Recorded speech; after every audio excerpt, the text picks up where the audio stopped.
They say you get used to the dark, but after enough time your eyes adjust, your pupils dilate until they're black saucers, and you start to see shapes in the void. That's a lie. You don't get used to the dark.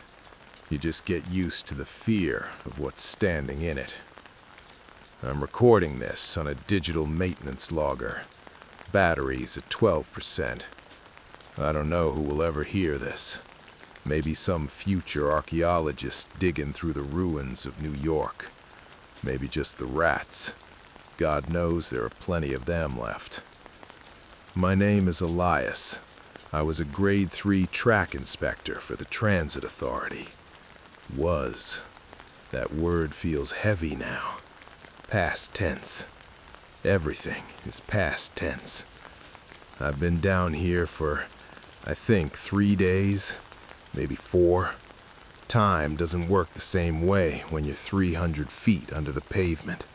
There's no sun to set, no traffic noise to fade at 2 a.m. Just the hum of the third rail, until that stopped too. And now, just the breathing. Mine and theirs. If you're listening to this, don't come down here. Whatever you think is happening on the surface, whatever fire, whatever war, it's better than the tunnels. Stay in the light, because down here, the echoes don't just bounce. It started on a Tuesday. I remember that because Tuesday is switch inspection night on the Blue Line extension. It's the most boring shift of the week, which is exactly how I liked it. My job wasn't glamorous. I walked the tracks between 1 a.m. and 4 a.m. while the system was down for maintenance. I checked for cracks in the rails, loose fasteners, water leaks, and rats nesting in the junction boxes. Just me, my heavy boots, a high-visibility vest that smelled like stale sweat and ozone, and a 20-pound bag of tools. At 1:15 a.m., I swiped my badge at the service entrance at 96th Street. The reader beeped green, a cheerful little chirp that I haven't heard since. I took the service elevator down, not the one commuters use, the deep one, the rusted cage that rattles your teeth and smells like hydraulic fluid and old copper. It descends past the mezzanine, past the express platforms, down into the sub-basement levels where the ventilation fans roar like trapped dragons. When the doors opened, the air hit me. Subways have a specific smell. It's a mix of steel dust, brake residue, high-voltage electricity, and mildew. Most people hate it. To me, it smelled like a paycheck. It smelled like solitude. I clicked on my headlamp. The beam cut a cone through the dusty gloom, illuminating the long, infinite stretch of tracks ahead. Control, this is Unit 4 Alpha, entering Sector 7, commencing walk. The radio crackled back. Copy that, 4 Alpha. Watch your step near the junction. We've got a sump pump reporting an error. Might be slick. Roger that, Control. 4 Alpha out. Jerry was on the dispatch desk that night. I knew his voice. Jerry had a rasp from smoking 2 packs a day for 30 years. He was thinking about his retirement in Florida. I wonder if he ever made it to the parking lot. I started walking. Crunch, crunch, crunch. The ballast stones shifting under my steel-toed boots was the only sound. The tunnel walls down there are old, curved concrete from the 1940s, stained with 80 years of grime. Every 50 feet, a safety alcove was cut into the wall, a little recess you squeeze into if a rogue work train comes barreling through. I was about a mile in, checking a switch plate that looked a little rusted, when I felt it. It wasn't a sound, it was a pressure change. My ears popped. Then the vibration. It came through the soles of my boots first, a deep, resonant thrumming. Dust drifted down from the ceiling, sparking in the beam of my headlamp like falling snow. I stopped. I looked up.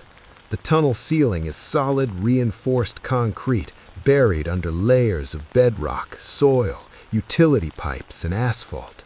For me to feel a vibration down here, something massive had to have happened up there. "Control, this is 4 Alpha," I said, thumbing the mic. "I just felt a tremor. Did a gas main go up on Broadway?" Silence, just the white noise of the open channel. "Control, 4 Alpha, you read?" Nothing. I waited. The silence in a subway tunnel isn't empty. It's heavy. It presses against your eardrums.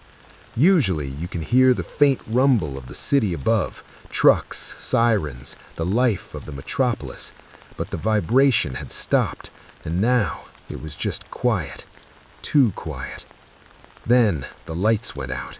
Not the emergency lights, the main overhead halogens that run on the stringers. They flickered once, buzzed angrily, and died.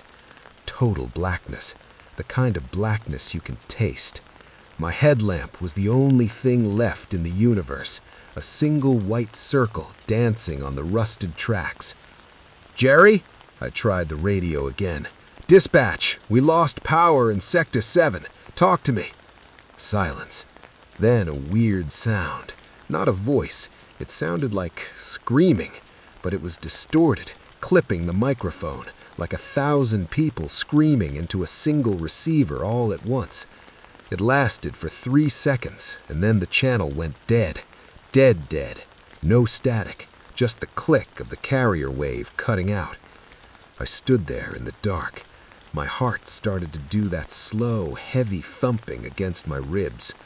I had a choice. Keep walking forward to the next station, about a mile away, or turn back to the service elevator.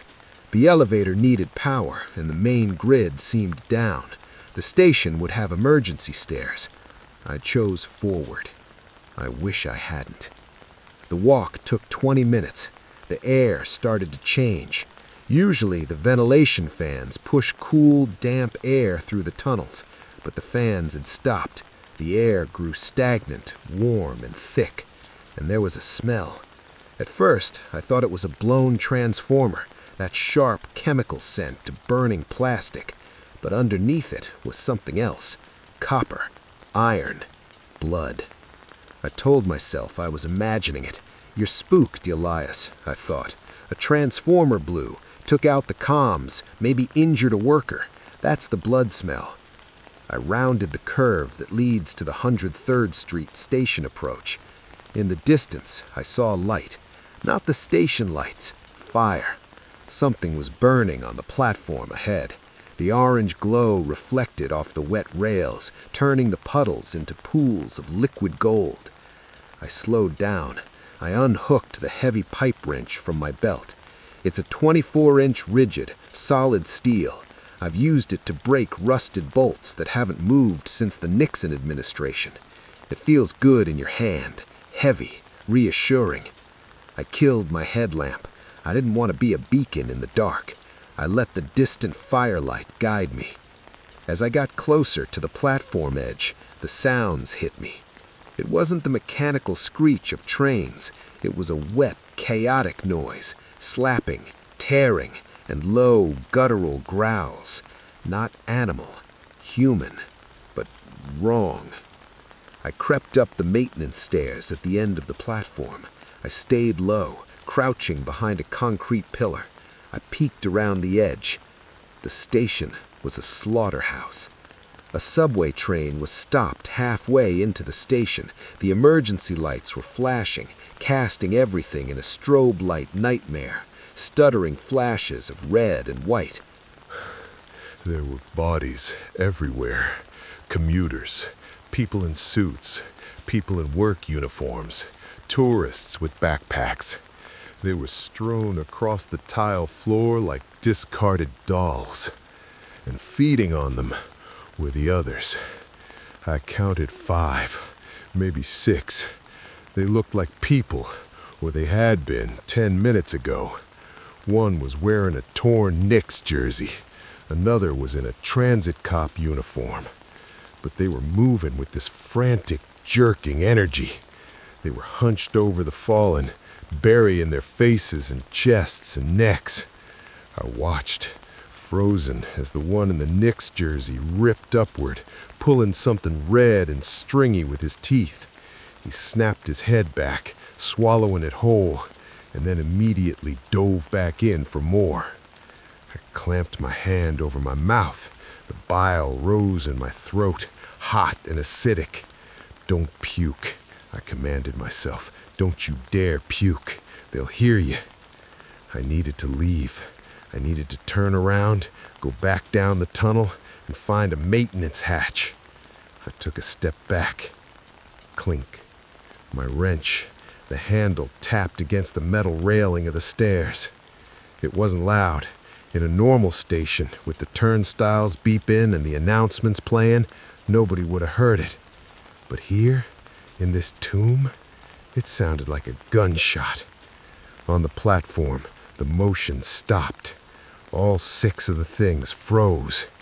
And then, slowly, like they were puppets on the same string, they turned their heads toward the darkness of the tunnel, toward me. I saw their eyes in the strobe light. They weren't white and cloudy like in the movies. They were red, burst blood vessels, pupils blown wide, leaking dark fluid. They looked terrified and furious at the same time. The one in the cop uniform let out a sound. It started as a wheeze, then built into a shriek. It wasn't a scream of pain. It was a scream of discovery. "Skay!" He pointed at me. They moved fast, faster than people should move. They didn't stumble. They vaulted over the turnstiles, scrambled over the benches. They were coming for the stairs. Panic is a funny thing. It makes you stupid or it makes you fast. I got lucky. I got fast. I didn't turn back to the long tunnel. I knew I couldn't outrun them on the ballast for a mile. I vaulted the railing, dropping down to the track bed on the other side of the platform, the express line. I landed hard, jarring my ankles, but the adrenaline masked the pain. Come on, I whispered to myself, my breath coming in jagged gasps. I scrambled under the stationary train. The crawl space under a subway car is tight, full of grease, cables, and heavy iron bogies. I shimmied on my belly, the gravel scraping my skin raw. Above me, I heard their boots slamming onto the platform edge. I heard them jumping down onto the tracks where I had just been standing. They were screeching, sniffing the air. I stayed under the train, crawling toward the front car. I saw a service door about 50 feet away on the tunnel wall, a pump room access. Those doors are heavy steel, reinforced to withstand water pressure and air blasts. If I could get there. I rolled out from under the front of the train. The firelight was dimmer here. I sprinted. I heard a wet slap of feet on concrete behind me. I didn't look back. I knew if I looked, I'd trip. 10 feet. I heard the hiss of breath right behind my ear. A hand, cold and slick, brushed the back of my safety vest. 5 feet.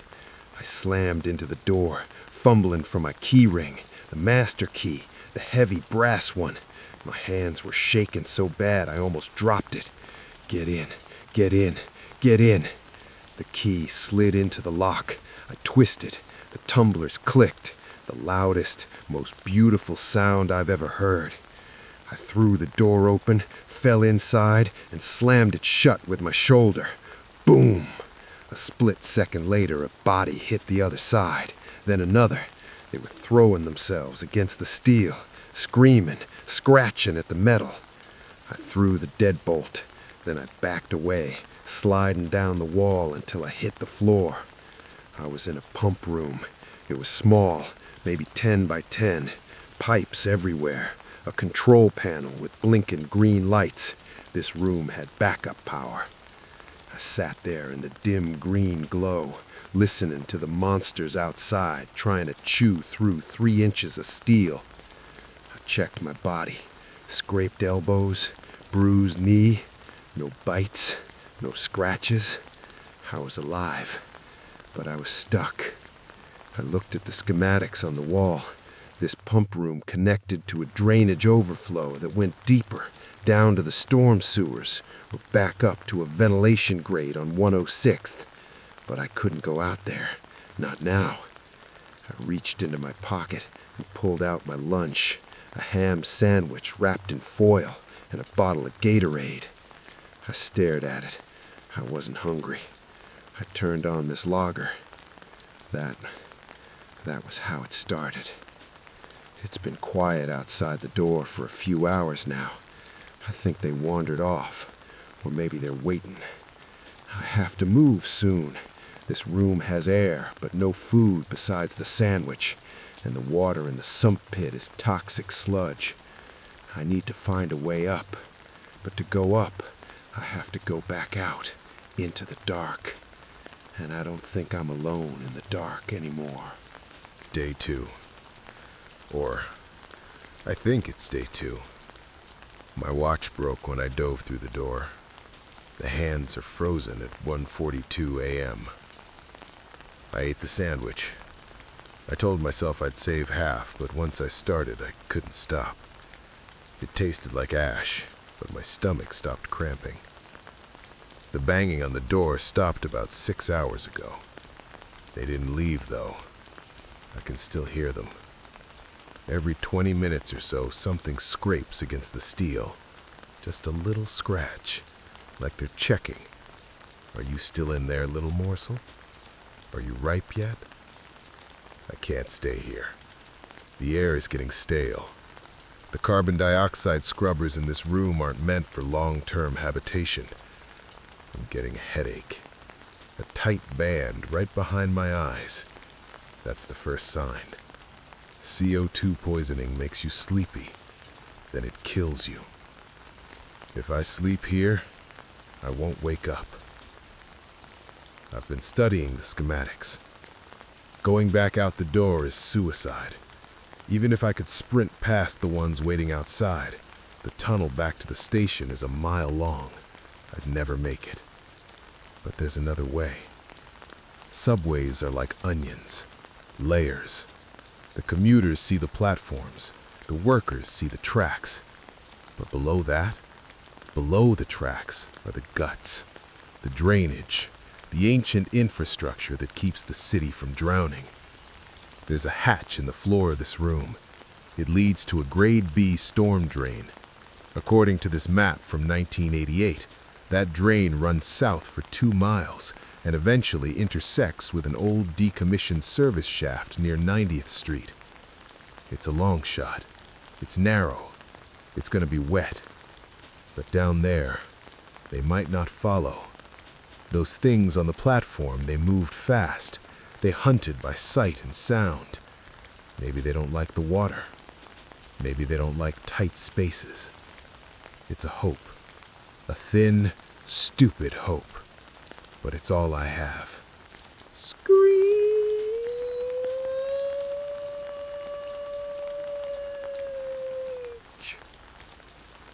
God, that was loud. I waited for 10 minutes after I turned the wheel, holding my breath, wrench raised, expecting the door to burst open. Nothing. Just the hum of the silence. I lifted the hatch. The smell hit me first. It wasn't the metallic blood smell of the station. This was organic. Rot, methane, old sewage. The breath of the underworld. I shined my light down. Iron rungs coated in slime, descending into black water. The water looked oily, sluggish. I packed my bag. The wrench, the blueprints, I ripped them off the wall. The last of the water, the logger. I took one last look at the pump room, my safe little box. Leaving it feels like stepping out of an airlock into space. Here goes nothing, I whispered. I climbed down. The map said Grade B storm drain. It didn't mention the claustrophobia. The pipe is about 4 feet wide. I can't stand up. I have to do this crab walk crouch, forcing my knees up high to keep my boots from splashing too much. Splash, splash, splash. Every step echoes. It sounds like a drum beat. The water is cold. It seeps through the leather of my boots within minutes. It's thick. I try not to look at what's floating in it. Trash mostly. Wrappers, a shoe, dead rats. The air down here is heavy. It feels solid, pressing against my chest, and it's absolutely pitch black. If I turn off my headlamp, the darkness is physical. It has weight. I've been walking, or crouching, for what feels like an hour. My back is screaming. My thighs are burning. I keep thinking about the weight above me. Tons of bedrock, the subway lines, the street, the skyscrapers, all of it pressing down on this little concrete tube. If the tremor happens again, if the earth shifts just an inch, this pipe becomes a tomb. I'd be crushed into paste. Stop it, Elias. Don't think about the weight. Think about the next step. Damn it. I stopped. The pipe is blocked. It's a buildup. We call them fatbergs. When restaurants pour grease down the drain and people flush things they shouldn't, it all clumps together down here. It hardens like concrete. This one is blocking about 80% of the pipe. There's a gap near the top, maybe 12 inches. I shine the light through the gap. The pipe continues on the other side. I have to squeeze through. I took off my backpack. I pushed it through the hole first. It landed with a wet plop on the other side. Then I laid on my back. The water soaked instantly through my shirt, freezing against my skin. The smell of the grease wall was sweet, sickly sweet, like rotting fruit and chemicals. I pushed my head through, then my shoulders. It was tight, too tight. My vest caught on a jagged piece of plastic embedded in the grease. I was stuck. Panic is cold. It started in my stomach and shot into my fingertips. I kicked my legs, splashing violently, but I couldn't get leverage in the slime. Calm down, I hissed through my gritted teeth. Don't hyperventilate. I breathed in the stench. I forced my muscles to relax. I wiggled my left shoulder, twisting my body, scraping my skin against the rough ceiling of the pipe. Rip. The vest tore. I slid forward an inch, then another. I pulled myself through, tumbling out the other side, face first into the muck. I scrambled up, gasping, wiping the sludge off my face. I grabbed the flashlight. I checked myself. I was covered in filth, shivering, but I was through. That's when I heard it. Scritch, scritch, scritch. It wasn't splashing. It wasn't water. It was dry, hard claws on concrete. It was coming from the pipe ahead of me, but the acoustics. Pipes are tricky. They funnel sound. It could be 10 feet away or 10 yards. I killed the light. Instant blindness. I pressed my back against the curved wall of the pipe, standing in the water, holding my breath until my lungs burned. Scritch, scritch. It paused. Then, a sniff. A long, wet intake of air. It wasn't a rat. Rats breathe fast. This was slow, deep, lung capacity of something big. I gripped the wrench in the dark. My knuckles were white, though I couldn't see them. Please, I begged whatever god manages the sewers. Please, just be a maintenance worker. Please be a confused dog. The sound moved again, but it was moving away. The scratching faded. It grew softer and softer until it vanished into the hum of the underground. It didn't smell me. The grease, the fatberg, The stench of it must have masked my scent. I waited in the dark for a long time, maybe 20 minutes, just listening to my own heart hammering against my ribs like a trapped bird. I turned the light back on. The beam shook because my hands were shaking so bad. I have to keep moving, but now I know I'm not alone down here, and whatever's sharing these pipes with me, it fits in the tight spaces. I found a junction ahead. The pipe opens up. I'm heading deeper. If you're hearing this, pray for me, because I think I'm walking right into their nest. The pipe ended. It didn't taper off. It was broken. A jagged hole punched through old brickwork, probably from a construction accident decades ago that nobody bothered to fix. I stepped through the breach. The first thing I noticed was the silence. The sewer had a rhythm, the drip, the flow, the scratching. But this place? This is dead silence. The kind of silence that hurts your ears because your brain is straining to find a frequency that isn't there. I swept my light around. "My God," I whispered. The sound of my own voice startled me. I wasn't in a tunnel anymore. I was in a station, but not one I recognized. The tiles on the wall were intricate, mosaics of blue and white, spelling out a name in a font that hasn't been used since the war. Knickerbocker Loop. It's a ghost station. I've heard the old-timers talk about these. Stations that were built in the 40s or 50s but closed down due to low ridership or curve issues. They just bricked them up, left them there. There are no bodies here, no blood, no signs of the struggle from above. This place has been sealed for 70 years. The air is incredibly dry. It smells like old paper and ozone.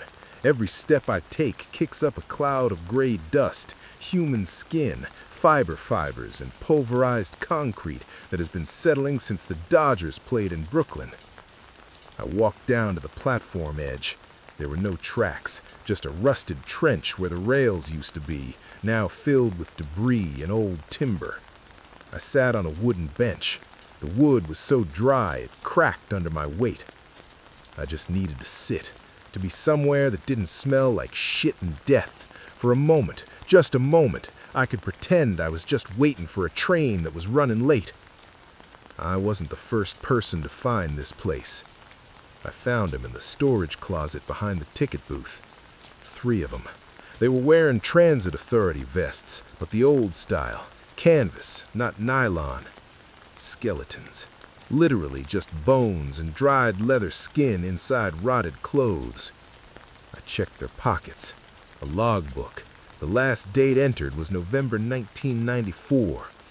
They were a retrofitting crew. They must have come down here to survey for fiber optics, got trapped. Maybe a collapse? No, the door was locked from the inside. Why did they lock themselves in?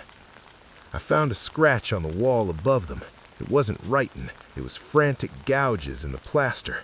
And in the corner of the room, a rusted pail filled with ash. They didn't starve, they burned something. I looked closer at the skeletons. The bones were gnawed, not by rats, by teeth that were too big for rats. I backed out of the room. I don't want to know what happened in there in 1994. I don't want to know what they locked out, or if they locked themselves in with it. But I took their gear. I had to. I found a box of flares, damp, probably useless, but I took them. And I found a tool, a Hilti DX450, a powder-actuated nail gun. It looks like a sci-fi pistol. It uses 27 caliber blank cartridges to drive 3-inch steel pins into concrete. It's heavy, it's loud, it's not a weapon. It has a safety mechanism where you have to press the barrel hard against a surface to fire. But with a little modification, with a little tinkering, maybe I can make it shoot without the contact. It's a single shot. You have to load the nail, load the cartridge, cock it. It's slow, but it's better than a wrench. I froze.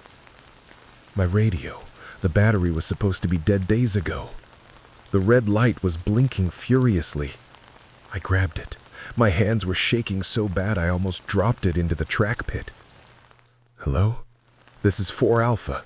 I'm here. Who is this? Static. White noise. Then a voice, clear as a bell. Elias, honey, are you coming home for dinner? My blood turned to ice. That was Sarah.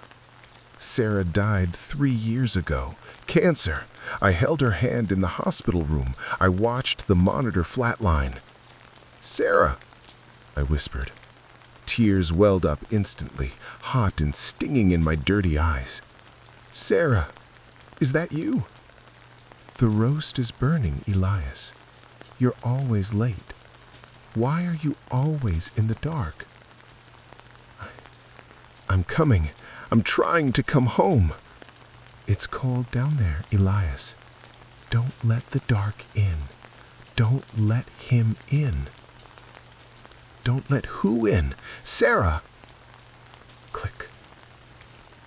The radio died. The red light faded out. I sat there in the silence of the ghost station, clutching the plastic brick to my chest, sobbing. I know it wasn't real. I know it's the isolation, the sensory deprivation. My brain is misfiring, pulling memories and mixing them with the static.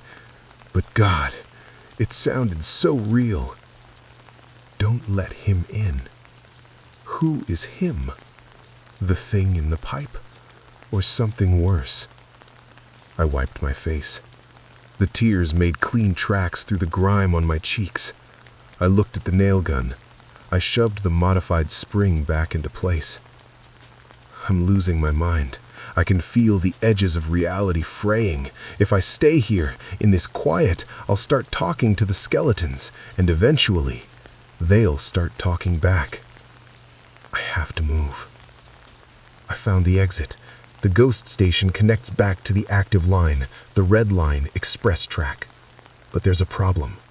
A train is stuck in the tunnel. It's wedged tight. The front car derailed and slammed into the tunnel wall, crumpling like an accordion. It's blocking the entire width of the passage. No space on the sides to squeeze past. No crawl space underneath because of the derailment debris. The only way forward is through the train. I'm standing at the rear door of the last car. The windows are tinted, but I can see condensation on the inside of the glass. Condensation means heat. Heat means biology. The train has power. The emergency lights are flickering inside. I can see the strobing through the window. And I can see shadows moving inside. Not the fast, jerky movements of the infected I saw at the station. These are slow, aimless. There are hundreds of people on that train, trapped in a steel tube. To get to the other side, to get to the ventilation shaft that leads to the surface, I have to walk the length of 10 subway cars through them. I gripped the nail gun. I have 10 cartridges, 10 nails. I put my hand on the rubber seal of the train doors. I can feel the vibration through the glass. They're in there. I don't have a choice. I'm opening the door. The smell hit me before I even stepped inside. It wasn't the rot from the sewers. This was worse. It was the smell of a locker room that had been sealed for a week, mixed with ammonia and sweet copper. The smell of too many people, too much fear and no ventilation. I stepped into the rear car, car number 8420. It was packed. I don't mean crowded, I mean shoulder to shoulder. The emergency lights were on a low power cycle, a dim, pulsing red throb every 2 seconds. Throb, darkness, throb, darkness. In the red flash, I saw them. Commuters, standing, sitting, slumped against poles, lying in the aisle. They weren't moving. I froze, nail gun raised, heart hammering against my ribs. I waited for the scream. I waited for the rush, but nobody moved. Their heads were bowed, chins resting on chests, arms dangling. They were asleep, or in a coma, or hibernating. I took a step. My boots squelched on something wet on the floor. A woman near the door, business suit, pearls, twitched. Her hand spasmed, fingers curling into a claw, then relaxed. They're alive. I realized then what this was. They tried to evacuate. The train got stuck. The power died. And the infection, it didn't kill them all instantly. It changed them. And now, with no food, no stimulus, they've gone dormant, like ticks waiting for a heat source. I have to walk past them. I have to brush against their shoulders. I took a breath, held it, and stepped into the mass. The power surged. Maybe the backup generator kicked in. Maybe a circuit reconnected somewhere in the grid. I don't know. But the lights flared. Bright, white, blinding hospital light. And then the speakers crackled. Bing bong. The sound was deafening in the silence. It was the pre-recorded announcer voice, the cheerful, robotic voice of the transit authority. Ladies and gentlemen, we are being held momentarily by the train's dispatcher. Please be patient. The voice echoed through the train. Bing bong. Every head in the car snapped up at once. 50 pairs of eyes.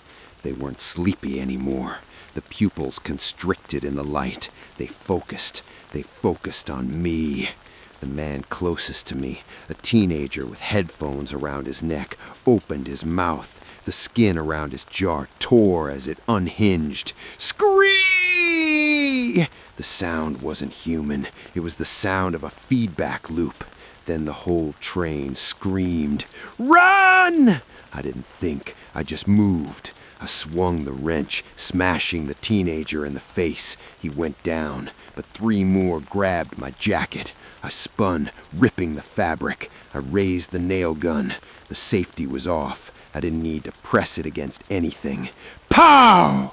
The recoil jarred my wrist. The 3-inch steel pin caught a woman in a nurse's uniform right in the forehead. She dropped like a stone. I shoved past her. I scrambled over the seats, stepping on shoulders, on heads. They were clawing at my legs. I reached the door to car 6. I slammed into it. It jammed. Open! Open! Damn it! I looked back. The wave was coming. A wall of bodies, stumbling, biting, screaming over each other to get to the fresh meat. I jammed the wrench into the door gap. I pulled until I felt a muscle in my back tear. The door popped. I squeezed through and kicked it shut. A split second later, bodies slammed against the glass. I saw faces pressed against the window, flattening, teeth gnashing. The glass started to crack, spiderweb fractures spreading. I was in car 6, but car 6 was full of them too, and they were waking up. I couldn't go forward. There were too many. I looked to the side, the window. We were in the tunnel, but there was a narrow walkway on the side. I grabbed the emergency hammer from the wall, the little red hammer that's supposed to be for fires. I swung it. Crack! Safety glass is tough. It didn't break. Behind me, the door to car 5 gave way. The horde poured in. I swung again and again, screaming with every hit. Smash! The window exploded into a million diamonds. I dove. I didn't look where I was going. I just threw myself out of the train. I hit the concrete walkway hard. My shoulder took the impact. I rolled, falling off the walkway, down onto the tracks next to the train. I scrambled up. The infected were trying to squeeze through the broken window. They were falling out, piling up on the walkway. I ran past the train, past the wreckage, into the darkness of the tunnel ahead. I didn't stop running until my lungs burned and my legs gave out. I collapsed in a drainage alcove a mile away. I checked my ammo. 9 nails left. My jacket is gone. My arm is bleeding. A deep gash from the glass. Not a bite. Thank God, not a bite. But I heard something else back there. When the announcement played, when the lights came on, the thing from the sewers, the one that was tracking me, I heard it roar. It wasn't on the train, it was behind the train, and now I've just rung the dinner bell for every living thing in the subway system. I went down. There was no other way. The train tunnel was compromised. The station was a dead end. The only path left was the deep line, the utilities sublayer where the high-voltage feeders run. I found a hatch marked Authorized Personnel Only, 600V. I broke the lock with the wrench. I'm on the ladder now. It's rusted. Flaking iron settles in my hair with every step. The screams from the train are getting quieter. I think I lost them. They don't have the coordination to operate a hatch. But I have a new problem. A bigger problem. My headlamp. It's an LED, but the battery pack took a hit when I fell off the train. It's flickering. Bzzz. Flicker.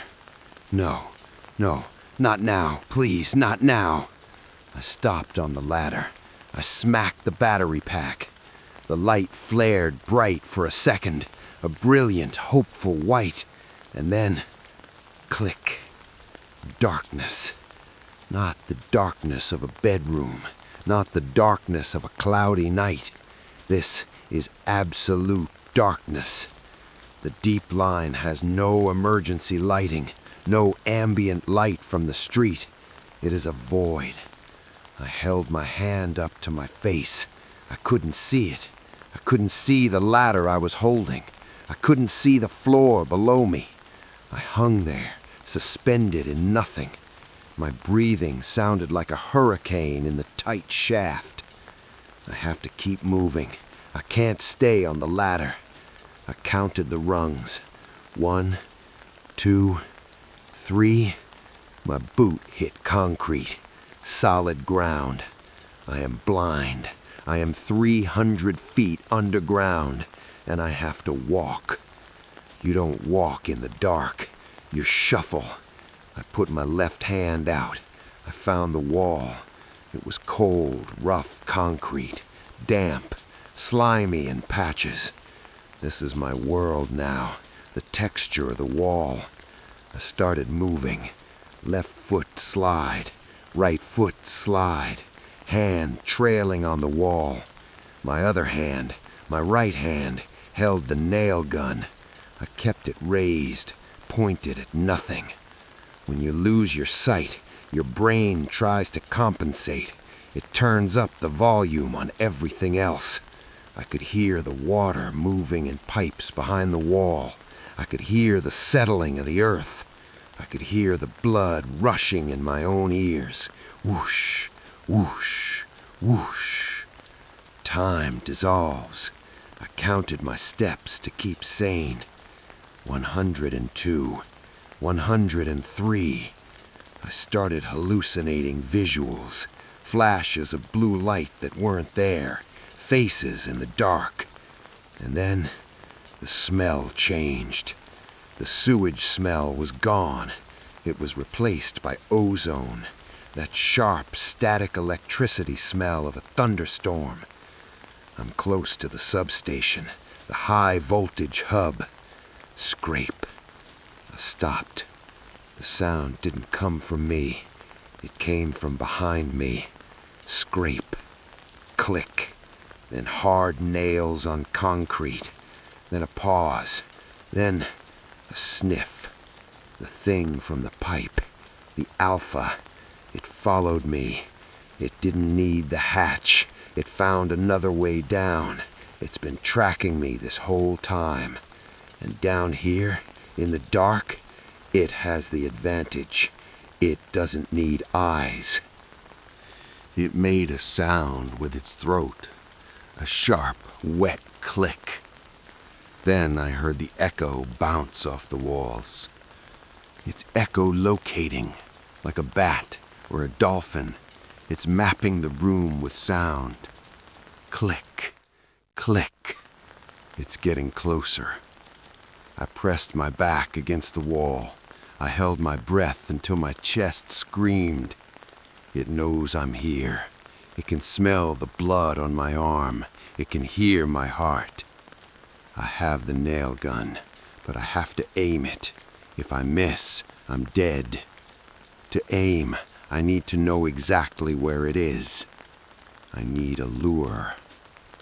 I reached into my pocket. I found the wrench.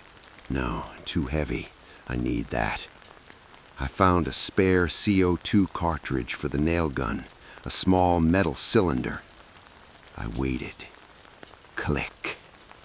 It was close now, maybe 20 feet. I could hear its breathing, wet, ragged, hungry. I threw the cartridge down the tunnel, past the thing. Clang, clatter, spin. The thing moved, fast, a rush of air, a snarl. It chased the sound. I ran. I shuffled ran, hand scraping the wall, ignoring the skin tearing on my fingertips. I needed the substation. I needed the power. I felt the wall change. Concrete turned to metal, chain link, a fence, the substation enclosure. I felt for the gate, locked. Come on, I whispered. I jammed the wrench into the padlock. I twisted, snap. The lock broke. I shoved the gate open. Behind me, the clicking stopped. Then a roar, a deep, vibrating roar that shook the floor. It realized it had been tricked. It was coming back, full speed. I'm inside the cage. I can smell the voltage. The hum here is deafening.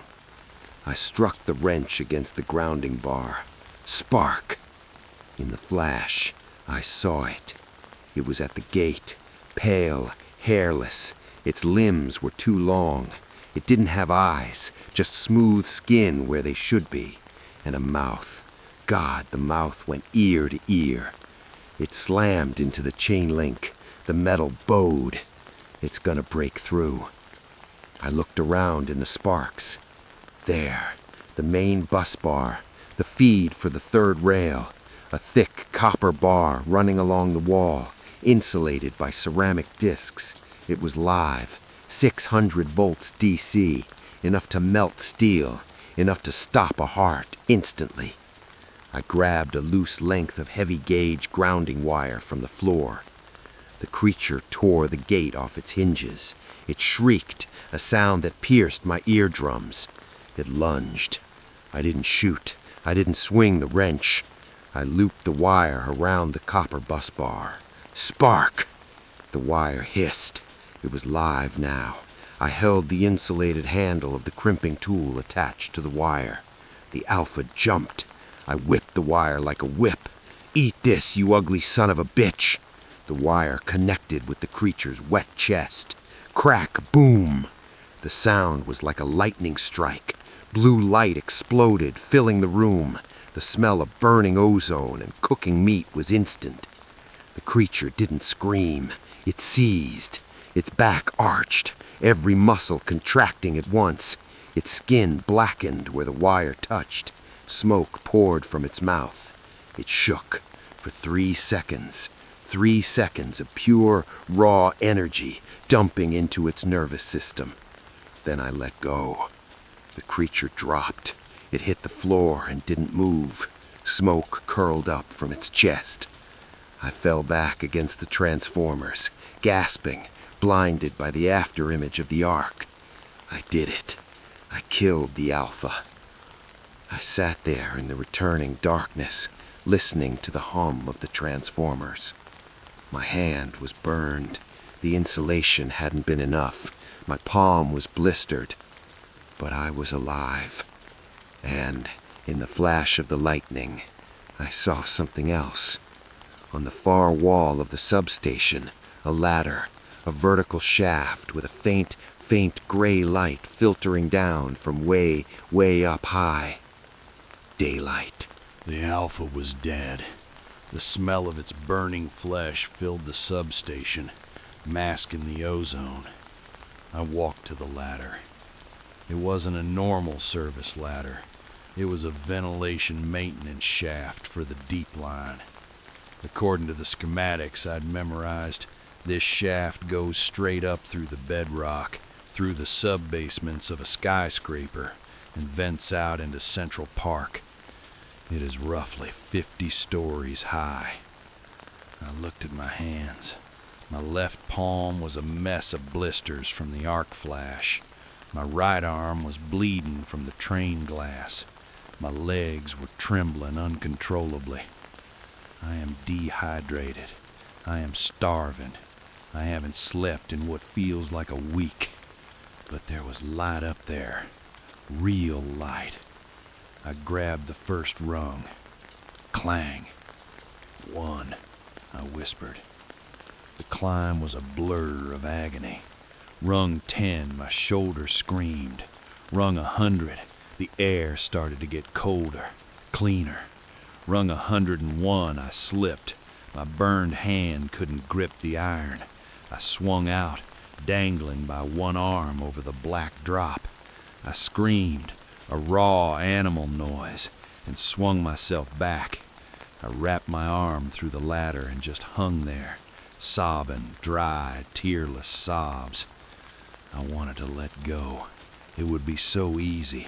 Just open my fingers and fall back into the dark. It would be over in 5 seconds. But then I remembered the voice on the radio. Sarah, even if it was a hallucination, don't let the dark in. I gritted my teeth. I forced my hand to close. Rung 101. I climbed for hours. The light above grew brighter. It turned from gray to a blinding, painful white. I reached the top. A grate, a heavy iron storm grate. But something was wrong. Roots, thick woody roots were woven through the bars. I pushed. It didn't budge. No, I wheezed. No, please. I braced my back against the ladder, put my feet on the grate, and pushed with my legs. I screamed, putting every last ounce of energy I had left into my quads. The roots snapped. The rust gave way. Creak! The grate lifted. It flipped over and landed with a thud on soft earth. I pulled myself up. I rolled onto the ground. I squeezed my eyes shut. The brightness was physical pain. It felt like needles in my retinas. I lay there, face down in the dirt, gasping. And then I smelled it. Not ozone, not rot, not sewage. Pine needles, wet earth, wildflowers. I opened my eyes, squinting against the glare. I was in Central Park, but not the park I knew. The grass wasn't manicured. It was waist-high, a jungle. Trees, oaks and elms had exploded in size, their branches heavy and wild. I sat up and looked toward the skyline. The buildings were there, the skyscrapers of Midtown, but they were wrong. Windows were blown out. Vines climbed the sides of the Trump Tower like green veins. A flock of birds, hundreds of them, burst from a shattered floor of a condo building. There was no traffic noise, no sirens, no honking, just the wind rustling the tall grass and the call of a hawk. I checked my logger. It was still recording. How long? I whispered. How long was I down there? I thought it was a week, maybe 10 days. But look at this, the growth, the decay, the rust on the cars parked on Fifth Avenue. It hasn't been days. It's been months, maybe a year. I survived the end of the world in a hole, and I came out to a garden. I walked to the edge of the park. The street was a graveyard of cars, skeletons in the driver's seats, but they were clean skeletons. The ants and the rain had done their work. I felt a profound, crushing loneliness. I am the last one. I killed the Alpha, I climbed the mountain, and I am the king of nothing. I sank to my knees on the cracked pavement of 59th Street. Is anybody there? I croaked. It wasn't a scream, it was a plea. Thwip. A sound. A sharp zip like a wire cutting air. I looked up. Above the street, stretching from the second floor of the Apple store to the balcony of the Plaza Hotel, was a line, a zip line. And sliding across it was a figure, a person. They were wearing makeshift armor, stop signs cut into chest plates, shin guards made of tires. They held a compound bow. They landed on the balcony. They looked down. They saw me. I waved my burned hand. I couldn't speak. The figure raised a radio. A moment later, a siren, not an electronic one, but a hand-cranked air raid siren wailed from the rooftop of the plaza. People appeared.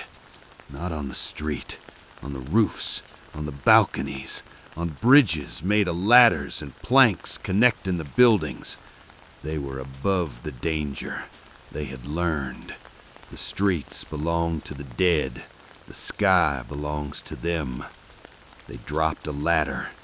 I climbed one last time, not out of fear, but toward hope.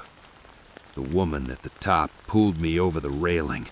She smelled like wood smoke and soap. "You came from the deep line?" she asked, looking at my vest, at the grime, at the nail gun. "Yeah," I said. "I walked." She shook her head. "Nobody comes back from the deep line. Nobody." I did. They gave me water, clean, filtered water. They gave me bread. They told me it had been 6 months since the day of silence, 6 months since the lights went out. They told me I wasn't the last one. There are thousands of them, a city in the sky. I looked down at the street one last time, at the dark shadows of the subway entrances, the mouths of the beast. The infected are still down there. They own the dark. They own the tunnels. But we own the light. My name is Elias. I was a track inspector. Now I'm a skywalker. And I have a map of the underground. I know where they nest. I know how they hunt. And I know how to kill them. I'm not done with the dark. Not yet. Because Sarah, my Sarah, I found her name on a list of survivors in the Brooklyn settlement. She's alive. And to get to Brooklyn, we have to cross the bridge. But that's a story for another log. This is Elias, signing off from the surface. Stay in the light.